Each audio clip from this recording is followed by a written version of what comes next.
Bonjour et bienvenue dans cette nouvelle vidéo.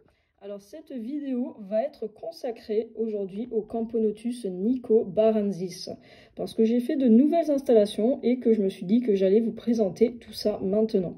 Donc la colonie que vous voyez là, elle date de mai 2019. J'avais reçu à l'époque la reine qui était toute seule avec son couvain. Donc vous voyez, elle avait eu un problème durant le transport. Elle a le gastre en fait qui s'est déchiré. En tout cas, ça ne l'a pas du tout gênée, ça a complètement cicatrisé, et puis elle a créé sa petite colonie qui se porte très très bien. Donc dans les précédentes vidéos, vous aviez vu la colonie, je l'avais passée dans des tubes de 18 mm, parce que j'avais prévu de les laisser en tube. Ensuite, je les avais passés dans des tubes blancs résinés, mais il s'est avéré que le tube blanc résiné, franchement, il était beaucoup trop gros pour elle. Voilà, il y avait beaucoup de vide à l'intérieur, je trouvais ça vraiment dommage. Donc je me suis dit que j'allais les repasser dans un Starant parce que ce nid-là leur avait beaucoup plu et que je me suis dit pourquoi pas recommencer l'aventure. C'est vrai que je les avais en fait à l'époque vidés de ce nid-là pour pouvoir le désinfecter parce qu'il était sale. Et puis parce que j'avais eu aussi des problèmes, c'est qu'elle me stagnait tout le temps dans les tuyaux. J'avais toujours plein de fourmis dans les tuyaux et c'est quelque chose qui avait tendance un petit peu à me rendre dingue. Voilà, c'était aussi pour ça que j'avais voulu changer les installations. Donc là, je suis revenue sur un Starant qui est tout propre, tout désinfecté. Après, est-ce qu'il restera propre? Je n'en sais rien. Et j'ai décidé d'imaginer de nouvelles installations un petit peu différentes de ce que j'avais avant.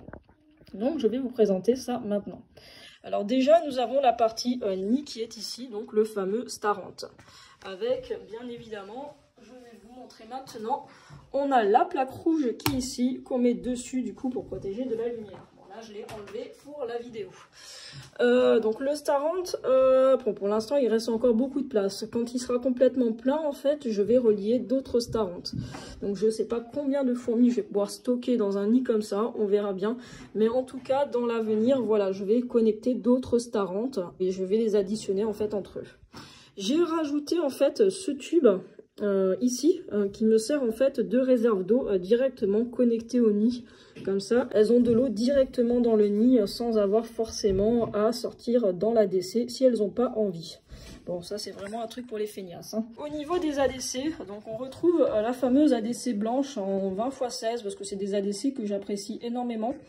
Donc cette ADC, en fait, elle va me servir au nourrissage. Je vais nourrir les fourmis ici. En tout cas, le nourrissage protéines ou insectes ne se fera que dans cette ADC-là, tout simplement parce que je veux leur apprendre à me garder les poubelles dans cette ADC-là pour que ça soit plus facile pour moi pour nettoyer par la suite. Ensuite, j'ai rajouté en fait ce bac ici. Donc c'est une boîte que j'ai achetée à Jiffy en fait, les boîtes transparentes. Donc je les ai percées là, d'ailleurs on voit. Là j'ai percé, j'ai fait un trou de 10 mm, on pourra passer du tuyau. Donc là on le voit aussi, trou de 10 mm. Et j'ai repercé aussi le couvercle. Donc je ne l'ai pas fini le couvercle parce que je vais mettre un filet en acier en fait pour pas qu'elle puisse sortir. Mais j'avais besoin en fait de faire plus d'aération dans le couvercle parce que c'était beaucoup trop confiné. Donc j'ai refait des trous dessus. Mais je ne l'ai pas terminé. Donc j'ai fait cette magnifique ADC dans le but en fait de pouvoir plus tard les passer dans un terrarium en verre. Et avant de pouvoir les passer dans un terrarium en verre, j'ai besoin de voir en fait comment elles vont réagir dans un environnement comme ça. Parce qu'après, l'environnement qu'elles auront, bah, ça va être ça, mais en 10 fois plus gros. Au niveau du substrat, donc c'est de la terre que j'avais acheté chez Handstore. Donc ça, c'est la version terre de prairie. Et là, dans le bac que vous avez là, ça c'est de la terre désertique. Alors la différence entre la terre de prairie et la terre désertique de chez Handstore, c'est que la terre donc désertique, il y a beaucoup de caillasse. Hein, vous voyez, c'est vraiment très caillouteux. C'est pas la même couleur, c'est un petit peu plus rouge. La terre de prairie, elle est beaucoup plus beige et surtout, il n'y a pas beaucoup de cailloux. Il y a très peu de cailloux. Voilà. Quand vous les mouillez, les terres, que ça soit celle-ci ou que ça soit celle-ci, en fait, ça durcit et ça devient très dur, en fait. Hein. Là, quand je touche, c'est vraiment dur. Donc, ce que je fais avec un brumisateur et de l'eau déminéralisée, en fait, je brumise totalement la terre. Et ensuite, je la fais sécher sous un radiateur et puis ça donne vraiment une dalle assez sympa. Alors pourquoi j'utilise de l'eau déminéralisée? Tout simplement parce que comme ça, quand ça va sécher sur les parois, ça ne me fera pas des marques de calcaire. Voilà, c'est juste pour ça que j'utilise de l'eau déminéralisée. Donc au niveau de cet ADC, donc j'ai mis donc de la terre, donc j'ai mis une petite couche toute simple, hein, j'ai pas mis une grosse couche, hein, c'est juste vraiment pour faire une petite dalle. Donc le petit abreuvoir, et j'ai mis en fait ce morceau de bois en fait qui est creux à l'intérieur, il est plus ou moins creux, là je pourrais pas vous le montrer, je sais pas si on va le voir, mais voilà, il y a une grosse crevasse en dessous qui va jusqu'en haut, qui va leur permettre de se cacher, parce que j'ai remarqué que les Nico Barentsis, elles ont besoin de beaucoup se cacher, elles cherchent vraiment ça. J'ai rajouté en plus des tubes ici, donc c'est du 1,5 de diamètre sur du 10 cm. Donc j'ai rajouté des tubes pour qu'elles puissent se cacher à l'intérieur, tube sec. Et j'ai rajouté en plus ce tube humide pour qu'elles puissent du coup avoir aussi un tube un peu plus humide si elles veulent aller dedans.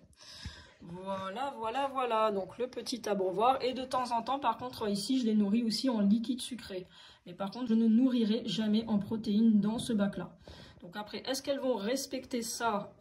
Je sais pas. Est-ce qu'elles vont me ramener des poubelles ici? Je sais pas. Dans tous les cas, j'aurai quand même des poubelles dans cet ADC parce que tout ce qui est cadavre, elles vont quand même m'en mettre ici. Le but, c'est de ne pas avoir d'insectes ou de morceaux d'insectes qui viendraient salir l'ADC. Après, c'est vraiment galère à nettoyer, surtout quand on a des dalles. Tout ça, en fait, c'est dans l'objectif de voir comment elles vont réagir pour pouvoir plus tard les passer dans un terrarium en verre. Alors, au niveau du tuyau, comme je vous ai expliqué au début de cette vidéo, j'avais eu dans le passé des problèmes de stagnation à l'intérieur. Donc c'est quelque chose qui avait tendance à me rendre vraiment dingue parce qu'elle s'empilait à un point que le passage vers le nid, en fait, il ne se faisait plus du tout. On ne pouvait plus circuler et puis qu'au niveau de l'oxygénation, que ça soit de l'oxygénation des tuyaux et l'oxygénation du nid, il n'y a plus rien qui se faisait. Il y a tout qui était coupé. Il y avait tellement de fourmis à l'intérieur. Vraiment, c'est quelque chose qui me rendait assez dingue. Donc depuis que j'ai créé cette configuration là qui est en place depuis une semaine, pour l'instant je n'ai pas eu de problème de stagnation dans les tuyaux. Maintenant je dis pas que ça va pas arriver, hein, ça arrivera peut-être, hein, on verra bien d'ici un mois. Autant je vous refais une vidéo et je vous dis ça y est, les fourmis stagnent à fond dans les tuyaux. En tout cas j'espère que ça n'arrivera pas, mais pour éviter en fait du coup le problème d'oxygénation que j'avais pu avoir, c'est que j'ai troué le tuyau sur toute la longueur. J'ai fait des trous en fait d'1 mm avec une perceuse, voilà, pour permettre en fait l'oxygénation du tuyau. Donc là vous voyez il y a des trous, j'en ai fait vraiment tout le long. Voilà, donc tout ça pour vous présenter le nouveau projet sur les Camponotus Nico Barentsis. Donc vraiment très belle espèce. Donc c'est une espèce qui est quand même très active mais qui reste assez calme et surtout qui adore se cacher. Les cachettes, c'est vraiment son truc. Donc j'ai décidé de jouer par la suite sur les cachettes. Donc de leur proposer plus tard un maximum de cachettes dans leur futur terrarium. Voilà. Bah écoutez, j'espère que cette vidéo vous a plu. Il y aura plusieurs vidéos comme ça qui vont venir sur une espèce à chaque fois en particulier. Donc là nous avons fait les Camponotus Nico Barentsis. Nous verrons dans les prochaines vidéos, il y aura les Camponotus barbaricus, les Camponotus floridanus et j'en passe, hein. Voilà, j'espère que cette vidéo vous a plu et je vous dis ciao tout le monde et à bientôt.